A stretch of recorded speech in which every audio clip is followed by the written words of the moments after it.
अस्सलामुअलैकुम। उम्मीद करता हूँ आप सब खैरियत से होंगे।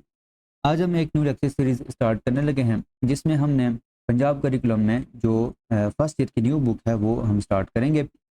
और जो आपकी पुरानी बुक थी, जो 2024 तक हमने पढ़ी है, उसको चेंज करके पंजाब के तमाम बोर्ड्स ने एक न्यू बुक को तरतीब दिया है, जिसमें आपको जो टोटल चैप्टर्स हैं वो 14 ही हैं, लेकिन इसमें बहुत सारी ना चेंजिंग्स की गई हैं। ठीक है। इसमें आपका जो पहला चैप्टर है वो कम्प्लेक्स नंबर्स के रिलेटेड है।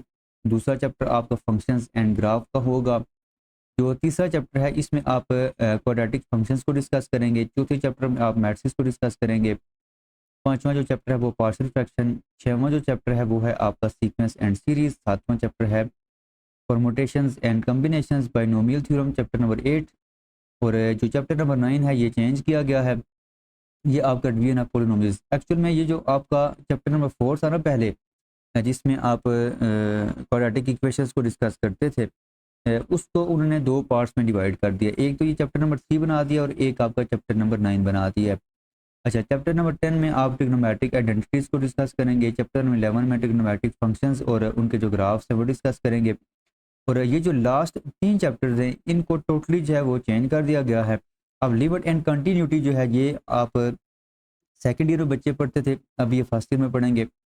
और डिफरेंशिएशन डेरिवेटिव जो है वो भी यहाँ पे इंक्लूड कर दिया गया है। और चैप्टर नंबर 7 सेकेंड ईयर का चैप्टर नंबर 7 वेक्टर्स के रिलेटेड था, वो भी यहाँ पे फर्स्ट ईयर में इंक्लूड कर दिया गया है। तो आज हम चैप्टर नंबर 1 से स्टार्ट करेंगे।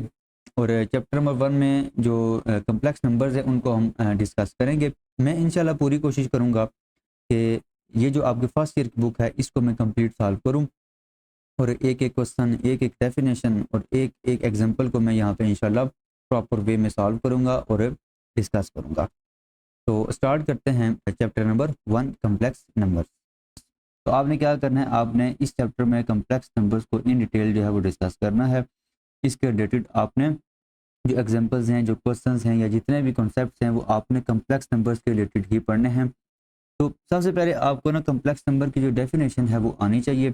तो कम्प्लेक्स नंबर की डेफिनेशन स्टार्ट करने से पहले कुछ बेसिक जो आपके पास नेचुरल नंबर्स होते हैं, होल नंबर्स होते हैं, वो पहले डिस्कस करते हैं। और उसके साथ हम क्या करेंगे, लिंक करेंगे कम्प्लेक्स नंबर की डेफिनेशन को। स्टार्ट करते हैं। देखें जी, सबसे पहले हम नेचुरल नंबर्स को डिस्कस करेंगे। नेचुरल नंबर्स आपके होते हैं 1 2 3 अप टू सो ऑन। 1 से बड़े जितने भी नंबर्स हैं वो सारे क्या होंगे, जो इंटीजर्स हैं वो क्या होंगे, वो आपके पास नेचुरल नंबर्स होंगे।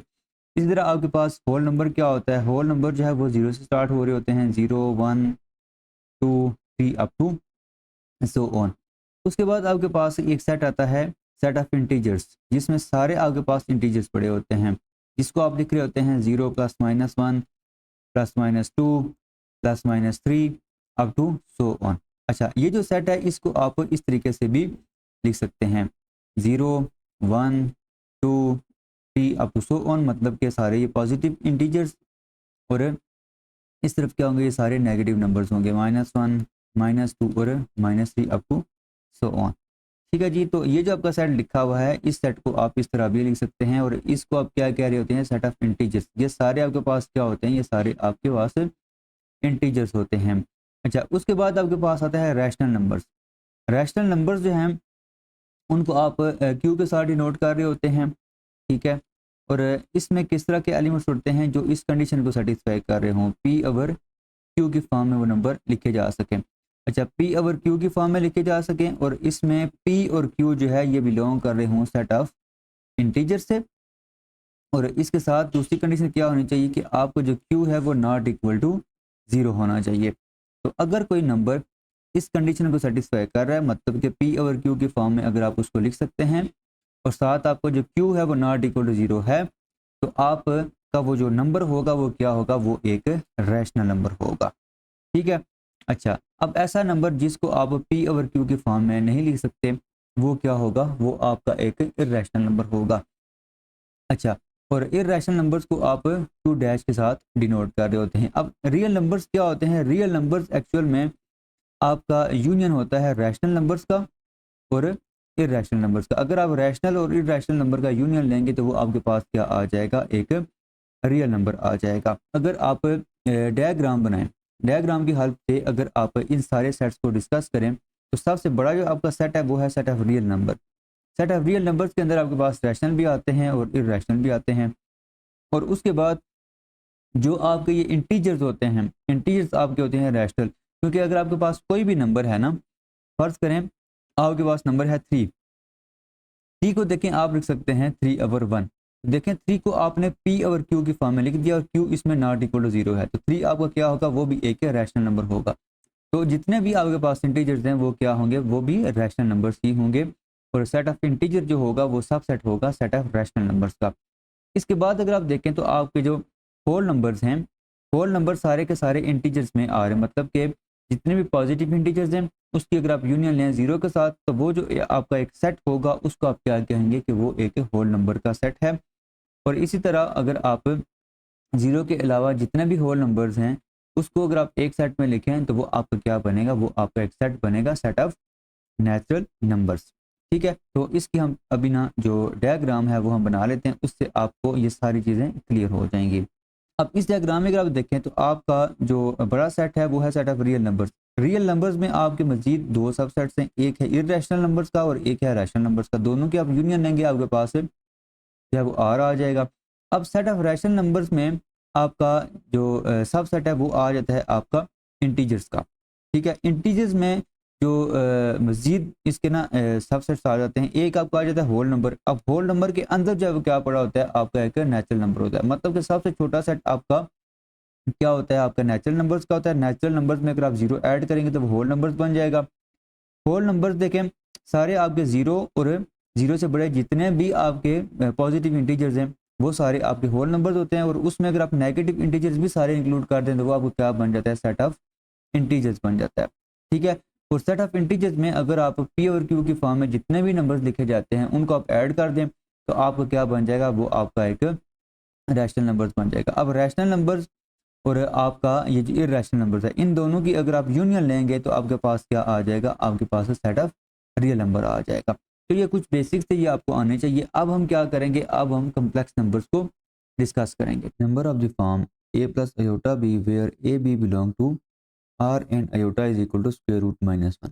एक ऐसा नंबर जिसको आप a प्लस अयोटा बी की फॉर्म में लिख सकें और ए और बी इसमें क्या होंगे, रियल नंबर से बिलोंग कर रहे होंगे और अयोटा जो है वो किसके इक्वल होता है, स्क्वायर रूट -1 के इक्वल होता है। तो आपका ये जो नंबर होगा इसको आप क्या कहेंगे कि ये आपका एक कम्प्लेक्स नंबर है। तो इसकी हम एक एग्जांपल कर लेते हैं। देखें फर्ज करें हमारे पास लिखा हुआ है p प्लस अयोटा 4। अब इसमें अगर आप देखें तो आपका ये जो नंबर लिखा हुआ है ये इस फॉर्म में लिखा हुआ है, a प्लस अयोटा बी की फॉर्म में लिखा हुआ है। तो ये नंबर क्या होगा, ये नंबर आपका एक कम्प्लेक्स नंबर होगा क्योंकि इसमें a जो है वो आपका 3 है और b जो है वो इसमें क्या है, वो आपका 4 है। तो वो इस कंडीशन को सेटिस्फाई कर रहा है। तो ये जो नंबर होगा ये आपका एक कम्प्लेक्स नंबर होगा। अच्छा फर्ज करें हम एक और नंबर ले लेते हैं 1/2 माइनस स्क्वायर रूट 3/5 अयोटा। अब ये जो नंबर है ये भी आपका एक कम्प्लेक्स नंबर होगा। देखें ये इस फॉर्म में लिखा गया है। इसमें a जो है वो आपका क्या है, a इसमें है 1/2 और इसमें जो b है वो आपका है माइनस स्क्वायर रूट 3/5। इसको अगर आप सिंप्लीफाई करें तो आप इसको लिख सकते हैं 1/2 plus iota into minus square root 3/5। तो आपने क्या किया है, आपने इस नंबर को इस फॉर्म में कन्वर्ट कर दिया है और a इसमें 1/2 है, b इसमें माइनस स्क्वायर रूट 3/5 है। तो ये जो नंबर होगा ये भी आपका एक कम्प्लेक्स नंबर होगा। फर्ज करें हम यहाँ पे एक नंबर ले लेते हैं 10। ठीक है, अच्छा अब ये जो 10 है ये 10 भी आपका एक कम्प्लेक्स नंबर है। कैसे, देखिए आपने कम्प्लेक्स नंबर को अगर चेक करना हो तो आपने इस फॉर्म को देखना होगा कि वो जो आपको गिवन नंबर है वो इस फॉर्म में लिखा हुआ है या नहीं। अब 10 जो लिखा हुआ है इसको आप लिख सकते हैं 10 प्लस अयोटा 0। अब इसमें a आपका 10 है, b इसमें 0 है। अब देखें a और b पे कंडीशन ये है कि ये आपका रियल नंबर में से होना चाहिए। तो 10 भी आपका रियल नंबर है, 0 भी आपका रियल नंबर है और ये है भी इस फॉर्म में a प्लस अयोटा b की फॉर्म में है। तो इसका मतलब ये हुआ कि आपका जो 10 है ये भी आपका एक कम्प्लेक्स नंबर है। तो यहाँ से आप ये अंदाज़ा लगा सकते हैं कि आपके जितने भी रियल नंबर्स हैं उन सब को आप a प्लस अयोटा b की फॉर्म में लिख सकते हैं। तो आपका हर रियल नंबर जो है वो क्या होगा, वो एक कम्प्लेक्स नंबर होगा। लेकिन अगर आपको एक ऐसा नंबर जिसमें आयोटा भी इंक्लूड है तो वो जस्ट एक कम्प्लेक्स नंबर होगा, लेकिन वो रियल नंबर नहीं होगा। तो यहाँ पे ना आप एक नोट लिख लें, every real number is a complex number but converse is not true. आपका हर रियल नंबर जो है वो कम्प्लेक्स नंबर होगा, लेकिन आपका हर कम्प्लेक्स नंबर जो है वो रियल नंबर नहीं होगा। इसकी आप यहाँ पे एग्जांपल भी ले सकते हैं। फॉर एग्जांपल मैं यहाँ पे लिख रहा हूँ 1+2 अयोटा। अब 1+2 अयोटा जो है ये आपका सिर्फ कम्प्लेक्स नंबर होगा, ये आपका रियल नंबर नहीं होगा। ठीक है, तो आपने कम्प्लेक्स नंबर की जो डेफिनेशन है वो आपने यहाँ पे डिस्कस कर ली है। अब हम इसकी कुछ मज़ीद जो प्रॉपर्टीज़ हैं वो हम यहाँ पे डिस्कस करते हैं। देखिए, अगर फ़र्ज़ करें आपके पास लिखा हुआ है ना एक कम्प्लेक्स नंबर a+अयोटा b, तो इसमें आपका ये जो a होगा ये आपका कम्प्लेक्स नंबर का रियल पार्ट होगा। ठीक है, इसको आप रियल पार्ट कह रहे होते हैं। और ये जो b है इसको आप इसको आप कह रहे होते हैं कि ये आपका एक इमेजिनरी पार्ट है कम्प्लेक्स नंबर का। ठीक है जी, तो जो अयोटा के साथ लिखा होगा वो आपका इमेजिनरी पार्ट होगा, और सिंपल जो अकेला लिखा होगा जो ए आपका होगा वो क्या होगा, वो एक रियल पार्ट होगा। अगर आपको कोई भी कम्प्लेक्स नंबर गिवन हो तो उसमें रियल पार्ट और इमेजिनरी पार्ट को आप रिप्रेजेंट किस तरह करते हैं, डिनोट किस तरह करते हैं, वो हम यहाँ पे डिस्कस करते हैं। देखें, फर्ज करें आपके पास ना एक कम्प्लेक्स नंबर है z is equal to X plus iota Y. ये आपके पास एक कम्प्लेक्स नंबर है। अब इसमें जो रियल पार्ट है वो आपका x है, तो आप यहाँ पे लिखेंगे real part of z is equal to X. तो अगर आपको कोई भी कम्प्लेक्स नंबर है उसमें जो रियल पार्ट होगा उसको आप इस तरह डिनोट करेंगे। अच्छा, इसी तरह आपका जो इमेजिनरी पार्ट होता है उसको आप लिखेंगे I M imaginary part of z is equal to Y. For example, अगर फर्ज करें आपके पास कम्प्लेक्स नंबर है 2+3 अयोटा। अब ये आपका ना कम्प्लेक्स नंबर है। अब इसमें अगर आपने रियल ऑफ जी फाइंड करना हो तो इसका रियल ऑफ जी क्या होगा, आपका 2 होगा। और इमेजिनरी पार्ट क्या होगा, इमेजिनरी पार्ट इसका होगा अयोटा के साथ जो लिखा हुआ है वो है आपका 3। तो यहाँ तक आपका ना कम्प्लेक्स नंबर की डेफिनेशन थी, और इसकी कुछ बेसिक जो कॉन्सेप्ट है वो मैंने आपको बता दिया। नेक्स्ट जो इसकी प्रॉपर्टीज़ हैं वो हम डिस्कस करेंगे, जो हमारे पास पीडीएफ फॉर्म में बुक पड़ी हुई है सॉफ्ट फॉर्म में, वहाँ से हम आगे कंटिन्यू करेंगे और प्रॉपर्टीज़ को डिस्कस करेंगे। नेक्स्ट हमारे पास डेफिनेशन है conjugate complex numbers, that z is equal to a plus iota B a complex number. आपके पास ये एक कम्प्लेक्स नंबर है, then a minus iota B is called the complex conjugate of a plus iota B. तो a plus iota B का जो complex conjugate होगा उसको आप लिखेंगे a माइनस अयोटा बी, और उसको आप जी बार के साथ क्या करते हैं, डिनोट करते हैं। अच्छा, अब इसकी एग्जांपल यहाँ पे दी गई है 5 minus 4 iota is a conjugate of 5 plus 4 iota. तो 5 माइनस 4 अयोटा जो है ये क्या होगा, ये कम्प्लेक्स कंजुगेट होगा 5 प्लस 4 अयोटा का। ठीक है, अच्छा इसी तरह -2 -3 अयोटा जो है ये क्या होगा, ये आपका कम्प्लेक्स कंजुगेट होगा ऑफ -2 प्लस 3 अयोटा। अच्छा, साथ जो नोट लिखा हुआ है ये इंपॉर्टेंट है, real number is a self conjugate. इसको ना हम यहाँ पे पहले डिस्कस करते हैं। देखें, अगर फर्ज करें आपके पास ना z इज इक्वल टू दिया हुआ कम्प्लेक्स नंबर 5 - 3 अयोटा, आपको ना कम्प्लेक्स नंबर ये दिया गया है। अब आपने अगर इसका कंजुगेट फाइंड करना है तो आप क्या करेंगे, आपने सिंपल अयोटा की जगह क्या लिखना है, माइनस अयोटा लिखना है। तो जब अयोटा की जगह माइनस अयोटा लिखेंगे तो वो जो माइनस होगा वो इस माइनस के साथ क्या हो जाएगा, प्लस हो जाएगा। तो ये आ जाएगा 5 + 3 अयोटा। यहाँ से हमें एक रिजल्ट ये मिला कि अगर आपका अयोटा दिया गया है कम्प्लेक्स नंबर में तो उसकी जगह जब कंजुगेट आप फाइंड करेंगे तो अयोटा की जगह आप क्या लिखेंगे, माइनस अयोटा लिखेंगे। या अगर आपका कम्प्लेक्स नंबर में माइनस अयोटा दिया गया है तो उसको आप सिंपल क्या कर देंगे, उसको आप प्लस अयोटा में कन्वर्ट कर देंगे। ठीक है, अब आती है बारी नोट की कि real number is a self conjugate. आपका जो रियल नंबर होगा वो सेल्फ कंजुगेट होगा। इसका क्या मतलब है, देखें हम इसको ना एक एग्जांपल से करते हैं। हमने अभी थोड़ी देर पहले डिस्कस किया था कि हर रियल नंबर जो है वो क्या होता है, कम्प्लेक्स नंबर होता है। फर्ज करें z is equal to a, ये हमारे पास एक रियल नंबर है। अब इसका आपने कंजुगेट फाइंड करना है। अच्छा, कंजुगेट इसका क्या होगा, इसको देखें ना, आप लिख सकते हैं प्लस 0 अयोटा। अब ये जो आपका दिया हुआ ये कम्प्लेक्स नंबर है, इसका अगर आप कंजुगेट फाइंड करेंगे तो आप क्या करेंगे, अयोटा की जगह माइनस अयोटा लिखेंगे, तो ये आपका आ जाएगा a माइनस 0 अयोटा। अब a माइनस 0 अयोटा को सिंपल आप a भी लिख सकते हैं। तो आपका जो सिंपल कम्प्लेक्स नंबर था z is equal to a, इसका अगर आपने कंजुगेट फाइंड किया है तो वो अगेन आपका क्या आ गया, वो अगेन आपका a के इक्वल ही आ गया। इसका क्या मतलब है कि अगर z आपका रियल है, ठीक है, if z is real, z अगर आपका रियल है तो z कंजुगेट जो है वो इक्वल होगा सिंपल z के। ऑपरेशंस ऑन कम्प्लेक्स नंबर, अगर आपके पास दो कम्प्लेक्स नंबर्स हों तो आप उनको ऐड सब्ट्रैक्ट मल्टीप्लाई किस तरह करेंगे। देखिए, फर्स्ट करें, आपके पास एक कम्प्लेक्स नंबर है a प्लस अयोटा b, दूसरा कम्प्लेक्स नंबर है c प्लस अयोटा d। तो आप क्या करेंगे, आप इसको अगर आप ऐड करें दोनों को तो आप लिखेंगे a plus C plus iota b plus d। आसान लफ्जों में जो आपका रियल पार्ट होगा, मतलब कि a और c, इन दोनों को आप ऐड करेंगे, ठीक है, और जो आपका इमेजनरी पार्ट होगा इसमें आप अयोटा को क्या कर लेंगे, कॉमन ले लेंगे, बाकी रिमेनिंग क्या होगा b प्लस डी। इसको हम एक एग्जांपल से कर लेते हैं। फर्ज करें आपके पास v1 एक कम्प्लेक्स नंबर है 2 प्लस 3 अयोटा, ठीक है, और z2 एक और कम्प्लेक्स नंबर है, इसको आप लिख लें 1 प्लस 2 अयोटा। अब अगर आपने z1 प्लस z2 फाइंड करना है तो आप क्या करेंगे, आप इनका जो रियल पार्ट है वो ऐड करेंगे, वो क्या आ जाएगा 3, और जो आपका इमेजिनरी पार्ट है इसको भी आप क्या करेंगे, ऐड करेंगे, तो ये आपका आ जाएगा 5 अयोटा। तो इस तरह आप दो कम्प्लेक्स नंबर्स को ऐड किया करेंगे। अब अगर किसी भी कम्प्लेक्स नंबर के साथ आप जो है कोई भी स्केलर या कोई भी नंबर आप मल्टीप्लाई करें तो वो आप क्या करेंगे, उसे दोनों रियल पार्ट के साथ भी मल्टीप्लाई कर देंगे और इमेजिनरी पार्ट के साथ भी मल्टीप्लाई कर देंगे। फॉर एग्जाम्पल, फर्ज करें आपके पास कम्प्लेक्स नंबर है 3 प्लस अयोटा, आपने इसको मल्टीप्लाई करना है फर्ज करें 2 के साथ, तो आप क्या करेंगे, आप 2 को रियल पार्ट के साथ भी मल्टीप्लाई करेंगे और इसके इमेजिनरी पार्ट के साथ भी मल्टीप्लाई करेंगे, तो ये आपका आ जाएगा 6 प्लस 2 अयोटा, ठीक है जी।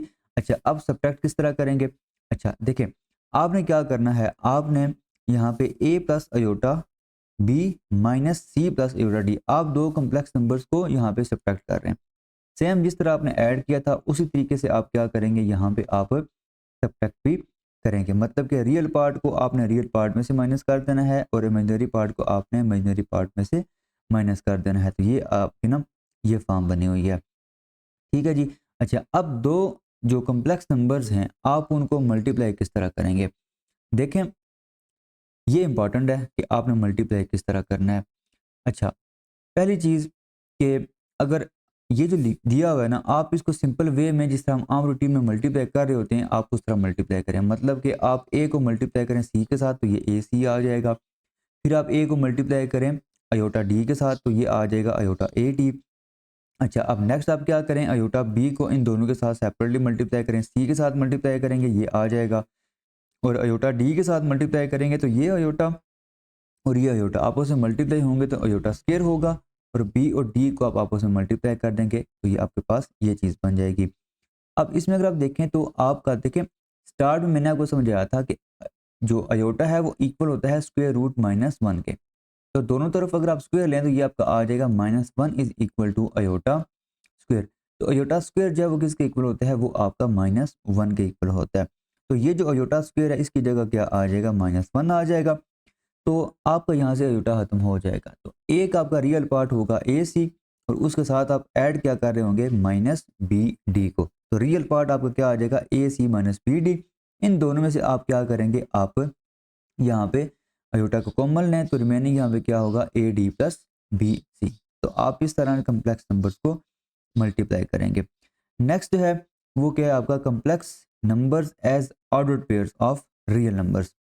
अच्छा, अब ये जो चीज़ है ना ये इंपॉर्टेंट है। देखें, हमने अभी तक जो नोटेशन डिस्कस की है वो हमने सिंपल अयोटा की फॉर्म में हमने किया, लेकिन आप कम्प्लेक्स नंबर को आप आर क्रॉस आर की फॉर्म में भी, मतलब कि ऑर्डर्ड पेयर्स में भी आप इसको लिख सकते हैं। ऑर्डर्ड पेयर्स में आप कैसे लिखेंगे, देखें, अगर फर्ज करें ना आपका एक कम्प्लेक्स नंबर है z is equal to X plus iota Y. तो इसको अगर आपने ऑर्डर पेयर में लिखना है, ठीक है, आर क्रॉस आर में अगर आपने लिखना है तो आप इसको लिख सकते हैं एक्स वाई। इस तरह आप इसको कॉम्प्लेक्स नंबर को लिख सकते हैं, ठीक है जी। अच्छा, अब फर्ज करें आपके पास ये दिया हुआ है कॉम्प्लेक्स नंबर ए बी, ठीक है, और सी डी जो है एक दूसरा कॉम्प्लेक्स नंबर है। इसका क्या मतलब है कि ए जो है वो इक्वल होगा सी के और बी जो है वो इक्वल होगा डी के। आसान लफ्ज़ों में अगर दो कॉम्प्लेक्स नंबर्स आपस में इक्वल हैं तो उनका रियल पार्ट भी आपस में इक्वल होगा और जो इमेजिनरी पार्ट होगा वो भी आपस में इक्वल होगा, ठीक है। ये जो साइन है इसको हम क्या बोल रहे होते हैं, इसको हम बोल रहे होते हैं एंड। एंड का मतलब ये है कि ये कंडीशन भी होल्ड करेगी और ये कंडीशन भी होल्ड करेगी। अच्छा, अब ये दो कॉम्प्लेक्स नंबर हम ऐड कर रहे हैं। ऐड सिंपल, रियल पार्ट जो होगा उसको आप रियल पार्ट में ऐड करेंगे और जो इमेजिनरी पार्ट होगा उसको आप इमेजिनरी पार्ट में ऐड करेंगे। नेक्स्ट आपके पास क्या है, दो कॉम्प्लेक्स नंबर्स को आपने करना है मल्टीप्लाई। अच्छा, मल्टीप्लाई में ना आपका ये एक फार्मूला भी है कि आप क्या करें, ए को सी के साथ मल्टीप्लाई करें माइनस बी को आप डी के साथ मल्टीप्लाई करें। ये आपका क्या आ जाएगा, ये आपका रियल पार्ट आ जाएगा। और इमेजिनरी पार्ट में क्या होगा, आप मल्टीप्लाई करेंगे ए को डी के साथ और साथ आपने क्या करना है, बी को आपने सी के साथ मल्टीप्लाई कर देना है। आसान लफ्जों में ए और बी, एक ये कम्प्लेक्स नंबर है, दूसरा आपका कम्प्लेक्स नंबर है सी और डी। अब अगर आपने रियल पार्ट फाइंड करना है तो आप ए को सी के साथ मल्टीप्लाई करें, दरमियान में माइनस, और आप बी को क्या करें, डी के साथ मल्टीप्लाई कर दें। अब अगर आपने इमेजिनरी पार्ट फाइंड करें तो आप क्या करेंगे, आप ए को मल्टीप्लाई करेंगे किसके साथ, डी के साथ, और बी को आप मल्टीप्लाई करेंगे किसके साथ, सी के साथ, और दरमियान में क्या आ जाएगा, प्लस आ जाएगा। अच्छा, अब दो कम्प्लेक्स नंबर्स को आपने माइनस किस तरह करना है, सेम जिस तरह आपने पहले भी ये काम किया है कि आप रियल पार्ट में से आप क्या करेंगे, रियल पार्ट को माइनस करेंगे और इमेजिनरी पार्ट को आप माइनस करेंगे इमेजिनरी पार्ट के साथ, तो आपके पास ये चीज़ आ जाएगी। अब इसकी जो चौथी प्रॉपर्टी है वो ये है कि अगर आपका कोई भी ये स्केलर है, स्केलर का मतलब ये है कि कोई भी आपका रियल नंबर हो सकता है, उसको अगर आप किसी भी कम्प्लेक्स नंबर के साथ मल्टीप्लाई कर रहे हैं तो आप के को रियल पार्ट के साथ भी मल्टीप्लाई करेंगे और उसके इमेजिनरी पार्ट के साथ भी मल्टीप्लाई करेंगे। Property 1 2 3 respectively define equality, sum and difference. पहली प्रॉपर्टी जो है वो इक्वालिटी को रिप्रेजेंट कर रही है, दूसरी प्रॉपर्टी आपकी सम को, और तीसरी प्रॉपर्टी है वो आपकी डिफरेंस को जो है वो रिप्रेजेंट कर रही है। अच्छा, अब जो आपकी चौथी प्रॉपर्टी है वो क्या डिफाइन करे, define the product of a real number and A complex number. आपका एक अगर रियल नंबर है, दूसरा आपका कम्प्लेक्स नंबर है, तो उसको आप मल्टीप्लाई करेंगे तो आपके पास ये प्रॉपर्टी बनेगी, मतलब कि आप रियल नंबर को कम्प्लेक्स नंबर के रियल पार्ट और इमेजिनरी पार्ट के साथ भी मल्टीप्लाई करेंगे। अब हम इसकी जो एग्जांपल है वो हम सॉल्व करते हैं। Example number 1, find the sum difference and product of the complex numbers 8 9 and 5 minus 6।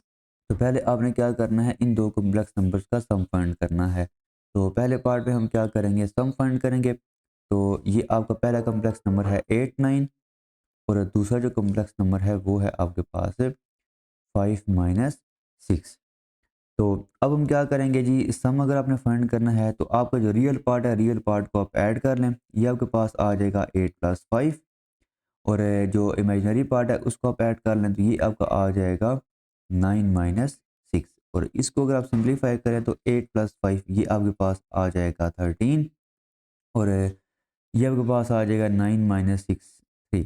तो ये आपने सम फाइंड कर लिया है। अब हम डिफरेंस फाइंड करते हैं। डिफरेंस में आप क्या करेंगे, इन दोनों कम्प्लेक्स नंबर को माइनस करेंगे, तो ये आपके पास आ जाएगा 8 माइनस 5। जो आपका रियल पार्ट है, रियल पार्ट को आप रियल पार्ट से माइनस करेंगे, ये आपका आ जाएगा 8 माइनस 5, और इमेजिनरी पार्ट में आप क्या करेंगे, ये आपका आ जाएगा 9 माइनस इंटू माइनस 6, ये चीज़ आ जाएगी। अब 8 माइनस 5 ये आपका आ जाएगा 3, और 9 माइनस माइनस प्लस हो जाएगा, 9 प्लस 6 ये आपका आ जाएगा 15। तो ये आपने इन दो कॉम्प्लेक्स नंबर्स का जो डिफरेंस है वो फाइंड कर लिया है। नेक्स्ट हम क्या करेंगे जी, नेक्स्ट हमने इनका जो प्रोडक्ट है वो फाइंड करना है।